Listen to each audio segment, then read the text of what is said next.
Tout d'abord, toutes nos félicitations au nom de la rédaction de News Basket Africa pour l'excellent parcours du Nigeria. Merci bien. Alors, Président, revenons un peu sur le match d'aujourd'hui face à la Team USA. Ouais. On a vu une équipe nigériane très bien en place, notamment en premier carton, deuxième carton, bousculer sérieusement cette équipe nigériane. Alors, selon vous, qu'est-ce qui a fait que cette équipe nigériane a fini par baisser les armes? En fait, c'est un petit peu la politique de comment je peux dire, du sport. Je me plains jamais, mais cette fois-ci quand même, il faut que je tiens à dire que nos joueuses sont très très mal à l'aise avec les arbitres. Ça c'est sûr. Moi, je trouve quand même ça bizarre qu'il y ait un arbitre qui viennent donc d'un pays qu'on vient de battre, qui est vraiment la Grèce, là. La Grèce. Et la Grèce. Et en fait, on voit très bien que dans le deuxième mi-temps, il y a eu des coups qu'on a vus qui étaient mal placés à mon avis. Notamment sur Evelyne. Voilà. Donc, vous voyez, à mon avis, bon, à ce qui me concerne vraiment, mes joueuses ont très bien joué. Je suis fier d'elle et le Nigeria aussi tient à être vachement fier de cette fille. D'une manière, je peux dire qu'on a fait des choses historiques. Première chose, c'est que, bon, c'est la première fois avec le Sénégal qu'on a les pays africains qui gagnent des matchs dans une Coupe du Monde. Et pour le Nigeria et donc pour l'Afrique, c'est la première fois qu'on a un pays africain qui est qualifié pour un quart de finale.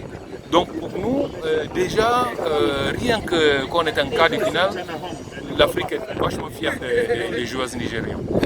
Alors, l'objectif au début, c'est Diti Grèce avait clairement affiché leur objectif, c'était une médaille d'or, ce n'était pas autre chose.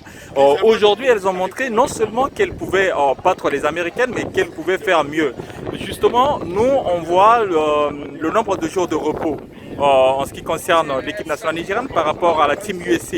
Est-ce que le système même de FIBA tel que c'est fait aujourd'hui est, selon vous, est un problème pour, on va dire, les petites équipes? Bon, je ne sais pas s'il faut que je dise que c'est un problème, mais moi, ce que je peux dire quand même, que ça donne quand même un petit avantage aux équipes un peu plus que les autres.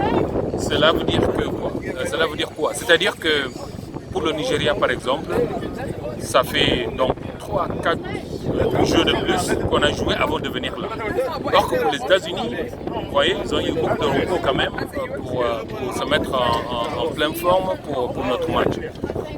Je sais que bon, chaque tournoi a ses règles et puis ses guidelines, on dit.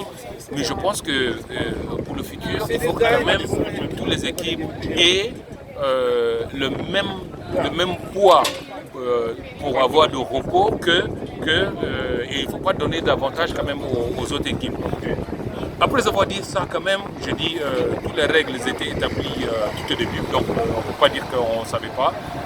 Mais en voyant ça, je pense que pour le futur, il faut en corriger. Alors en termes de potentiel, le Nigeria est quand même considéré comme étant l'un des deux pays les plus talentueux au monde, avec un réservoir assez conséquent. Qu'est-ce qui fait que le Nigeria n'arrive tout simplement pas à dominer le basketball mondial? Mais ça, on arrive. Moi, en tant que président donc, de la fédération de basket du Nigeria, ça fait donc pratiquement un an et demi là, que je suis donc le président.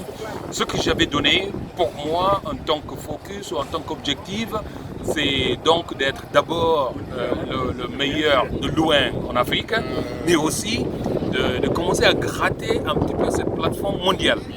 Et je tiens à dire qu'on est bien en route pour aller là où vous venez de décrire là, justement. On est un pays de 200 millions d'habitants et quand on regarde le basket mondial, on voit très bien les Nigérians partout.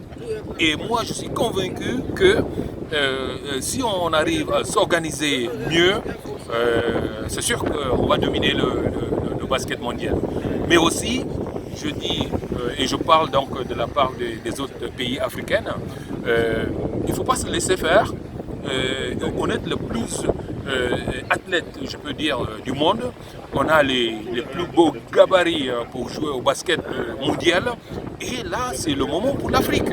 Et l'Afrique, il faut qu'on se réveille, il faut qu'on se mette ensemble justement pour aller au monde, pour dominer donc le plafond mondial. Alors, y a-t-il un processus en place pour récupérer surtout les joueurs, on va dire, d'origine nigériane, qui sont nés, par exemple, aux États-Unis, la plupart qui malheureusement vont finir en Team USA. Quelle politique vous avez mis en place pour récupérer tous ces joueurs, tous ces talents? Mais vous savez, moi je suis un libéral, je peux dire, du sport. Donc, comme l'équipe USA, là, tout de suite, vous voyez, il y a 2 ou 3 Nigérianes. Bon, pour moi, on est toujours fiers quand même d'avoir une représentation quelque part dans les autres équipes. Mais je pense que... et on ne va pas empêcher justement des gens de jouer là où ils veulent jouer. Ce qu'on veut faire, c'est justement de se rendre beaucoup plus attirant à tous les joueurs et les joueuses nigérians qui jouent partout dans le monde, en disant qu'il faut qu'ils reviennent jouer pour leur pays. Et en faisant ça, on va aller plus loin que ce qu'on a fait en tant que pour qualifier en quart de finale dans le Coupe Monde. D'accord. Merci beaucoup encore, Monsieur le Président. Donc, c'était l'ingénieur Moussa Kida, président de la Fédération nigériane de basketball. Merci à vous et toutes nos félicitations. Merci.